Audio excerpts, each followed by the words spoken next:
hope that you are doing very well, and welcome to today's video where we are going to be going over a cryptocurrency trading strategy. This is a trading strategy that works for day trading and swing trading, meaning that we can keep a trade open for a few hours or a few days.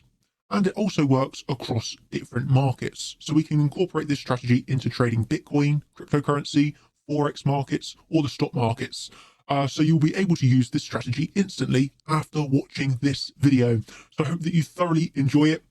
Take some notes, give your full attention, and let's begin. So, did you know that 80% of the time, price is not in a trend, but it is ranging between support and resistance? So we want to take advantage of that as much as possible by buying the support and selling the resistance. So, before taking any trades, you must always ask yourself these three questions. Number one, can I clearly see my support and resistance levels? Number two, do I have confluence at this level? And number three, is price action in my favor at this level? If the answer is yes to these three questions, you take the trade without any emotion. Take a look at this Bitcoin chart. The first thing that we see here is that this 4-hour level acted as resistance multiple times, so we draw the resistance level. Then we look for confluence at this level. If we take our Fibonacci retracement tool, we can see that the CC is just next to it.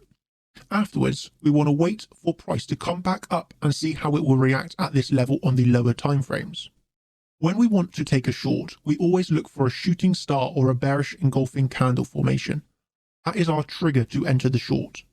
If we do not see a shooting star or a bearish engulfing at this level, we simply do not enter the trade. So let's go to the lower term timeframes to see what happened. This is the 15-minute chart. We can see that price touched a first time at this level, but we didn't have any entry because price action was not bearish yet. But a few hours later, price touched a second time, this level, and we can see the formation of a bearish engulfing candle. That is our entry trigger. So we short here and we put our stop loss above this candle's high. Let's go to the 5-minute chart to see what happened. We can clearly see a nice shooting star, which is a sign that price action is bearish. So this could also have been our entry to short, and we would put our stop loss above this candle. What happened next? Price went down and we closed the trade with a very nice percentage gain at our support level, which is always the 0 point of the Fibonacci retracement. Looking at the risk to reward ratio, we risked 1 to make 20 times more. If we risked $100 on this trade, we would have made $2,000. So we risk a little to make a lot. Now, you might be wondering, why did you close the trade? You could have made more money by keeping it as price went down. Remember that this is a strategy for trading the range, meaning that we always close the trade at our support, because no trader can know exactly if the price will break support or bounce from it. The most important thing for us is to take money from the market and repeat this process again and again and again. So let's jump to another example. Here is the Ethereum USD chart. We notice that this 4-hour level acted as support multiple times. So when price broke it, we expect it to now act as resistance. We then take our Fibonacci retracement to see if we have confluence at this area. As you can see, we had the CC retracement just next to this 4-hour level. So we wait for price to come back up and we monitor the price action at this level on the lower term time frame. So let's go to the 15-minute time frame. We see that price rejected from this area, but at this moment we still don't have any bearish candle formation. So we wait, and then we see this bearish engulfing candle, which is a sign that price action is bearish at our key resistance level. So we take an entry at the close of this candle and we put our stop loss just above this candle. What happened next? Well, price went down and we closed our trade at support, which is the 0 point of our Fibonacci retracement. We follow the same process when we want to buy. In this chart, we can see that this 4-hour level acted as resistance and then support, so we draw it. We then take our Fibonacci retracement and we notice that we have confluence between the CC and the 4-hour level. So we wait for price to retrace and we monitor the price action at this level on the lower term time frame. When we want to take a long, we always look for a hammer or a bullish engulfing candle. That is our trigger to enter the long position. So Let's go over to the 15-minute chart. We notice that when price came back to this 4-hour level, it formed a nice hammer candle. This is our trigger to enter the trade, and we put our stop loss just below this candle. What happened next? Price went up and we closed the trade at resistance, which is always the 0 point of our Fibonacci retracement. Look at the risk to reward ratio. We risked 1 to make 25 times more, meaning that if we risked $100 on this trade, we would have made $2,500. So we risk a little to make a lot. As you can see, trading is not hard if you know what you are looking for.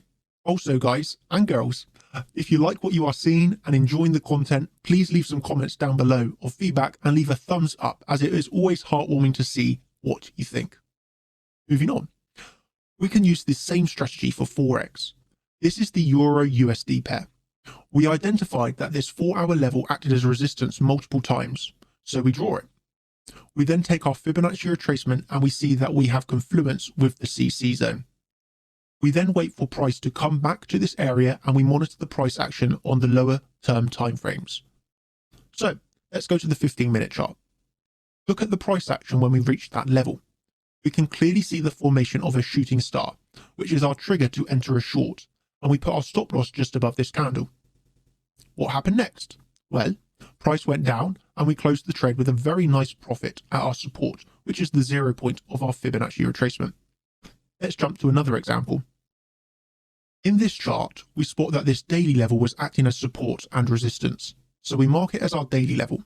Next, we look for confluence by taking our Fibonacci retracement, and we detect that the CC is very close to our daily level.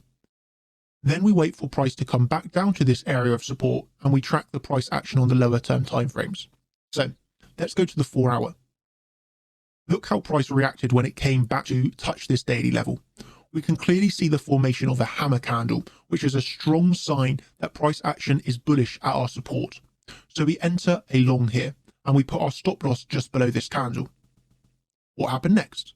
Well, price changed direction and went up, and we closed the trade at resistance, which is the 0 point of our Fibonacci retracement. Let me show you this again on another pair. Here, we identify this 4-hour level acting as support and resistance, so we draw it. After that, we take our Fibonacci retracement and we see that there is confluence between this 4-hour level and the CC.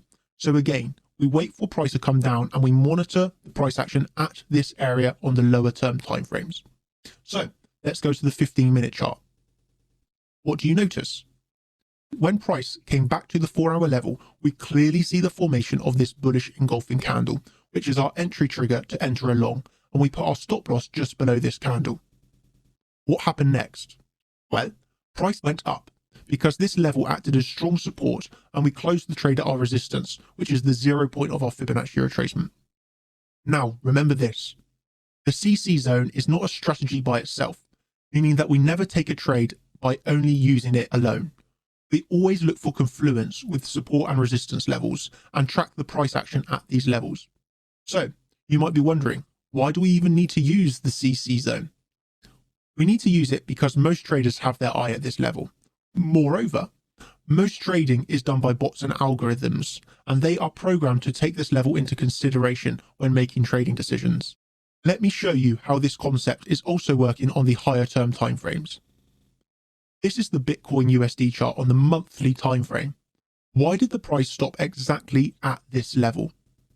First, we spot that this is a monthly level that acted as resistance, so we draw it. Then, if we take our Fibonacci retracement from high to low, we clearly see that we had confluence between the CC and the monthly level, making it a very high resistance region. So let's see what happened on the lower term timeframes when price came back to touch this level. This is the 1-hour chart. Look at the bearish price action when price came back to touch this monthly level. We clearly see this bearish engulfing candle, which is our trigger to enter a short, and we would have placed our stop loss just above this candle. But what happened next? Price went down and almost touched the 0 point of our Fibonacci retracement. So you can see trading has nothing to do with guessing, and it is not difficult when you know what you're doing. You just need to have a plan and an understanding of how price action works at key levels of support and resistance. If you liked the video, please leave us some comments below to let us know what you think and give this video a thumbs up. Thank you for watching, and I will catch you in the next video we make.